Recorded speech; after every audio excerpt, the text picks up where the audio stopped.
How's it going, everyone? Welcome back to the channel. So if you guys know anything about car culture, I'm sure you've heard about stanced cars.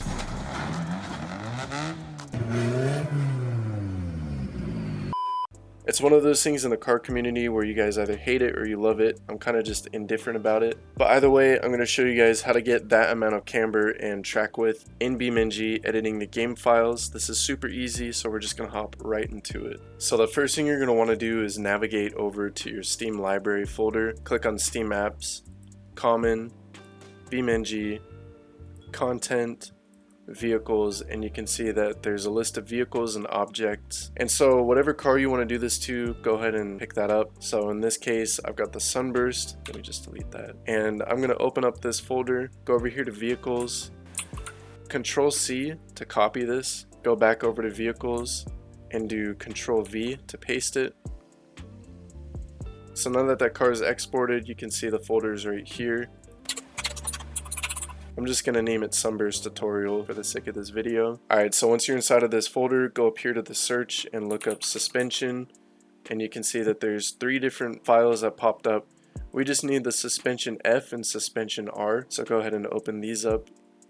And from here, just scroll down until you find the track offset and the camber. Same with the front, should be right over here, and I'll zoom in a little bit for you guys. So pretty much what we're looking at is, for camber, you can see that there's the default, the minimum, and the maximum values. So for default, I'm just going to keep this at 0.999. Over here at the minimum, I'm going to set this to 0.50. And for the maximum, I'm going to set this over to 1.30. And then scrolling down over here to the track offset, I'm going to set this to 0.07. Any further than that, you're going to have problems with the wheels popping off the axle. And once you've done that, you're going to do Control F, look up toe, and it'll bring you down here. You're going to want to add extra toe adjustment, so I'm going to set the maximum value to 1.50 and the minimum to I'd say 0.60 works. And then save that, go over here to the rear suspension, and we're going to do the same thing. In this case, the toe is right next to the camber and track offset. So again, for the camber, I'm going to set this to 1.25 works. For the minimum, I'm going to set this to 0.50 and keep the default at 0.99. For the toe, I'm going to do the same exact thing that I did. I'll set this to 0.60 and I'll set the maximum to 1.25. It doesn't really matter exactly what values you use here right off the bat, because when you go in game, you'll see how the car reacts to the changes, and if you need to make any changes, you can do that based off of what the result is. But then the last thing that we want to do is set the offset to 0.07.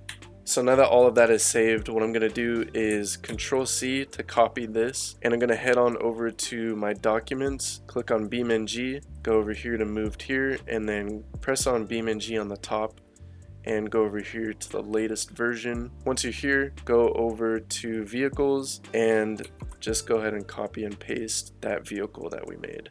So once you're finished with all of that, go ahead and open up your game, and I'm going to go under vehicles, and scrolling down, now you can see I have 2 Sunbursts. The one that got modified is this one right here because it has a lower count. It doesn't have any custom configurations. So I'm going to go ahead and just spawn in this car right here, and you can see everything looks normal. The car drives just fine, except when you go over here under vehicle config, under tuning, and we bring down this camber adjustment. You can see that the wheel completely tilts inwards, and you can see that it's kind of bent forward a little bit. That's because of the toe, so you can mess around with the toe adjustment like so. And that was a little bit too much. Just kind of mess around with it until it works perfect for you. Same with the offset, bring that all the way down, and I'll go ahead and just put this thing on coilovers so it doesn't look so goofy.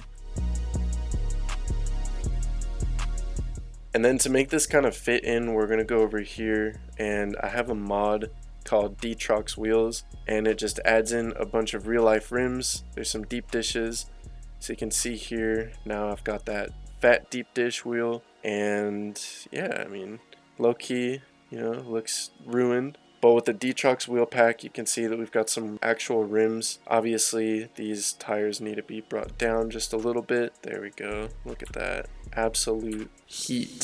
So yeah, and then driving this thing, I mean, you know, So yeah, I think I might just be a little bit too low. Let me go and even it out in the rear. Yeah, I think I just broke the axle, I'm pretty sure, or something broke there. Let me just bring up this height a little bit. It's still completely dropped to the floor, but you can see, oh, yeah, I don't think that's supposed to happen. Bringing up the ride height and maybe bringing in the camber adjustment just a little bit might help out for sure. And then obviously, yeah, you just want to keep on messing around with the toe adjustment to get it just right. So bringing it down will bring it upwards, as you can see, or forward. I don't know exactly how you want to word it. What? Just like that. Looks a little goofy, but obviously, I mean, the whole concept is there for sure. And yeah, you can see, I mean, cruising this thing around, most reliable sunburst out there. So, and you can do this with all sorts of cars as well. I had a bunch of them made and then they updated the game version and they just completely stopped working. But you can see in these previews I had complete camber on those. Same with this one over here, which was personally my favorite. Yeah, right there, you can see completely absolutely slammed, but every time I try to spawn it in, because they updated everything, the car just kind of bugs out. So either way, hopefully you guys enjoyed this tutorial, and if you guys have any questions or problems messing around with this, let me know, because these values can definitely get a little confusing at times. I've already done it with a bunch of different cars, so I should be able to help you out, no problem. But yeah, with all that being said, thank you guys for watching, and I really appreciate all the support. Over 400 subscribers now, that's awesome. I'm going to keep on putting out these BeamNG videos. But with all that being said, thank you so much for watching, and I'll catch you in the next video. Peace.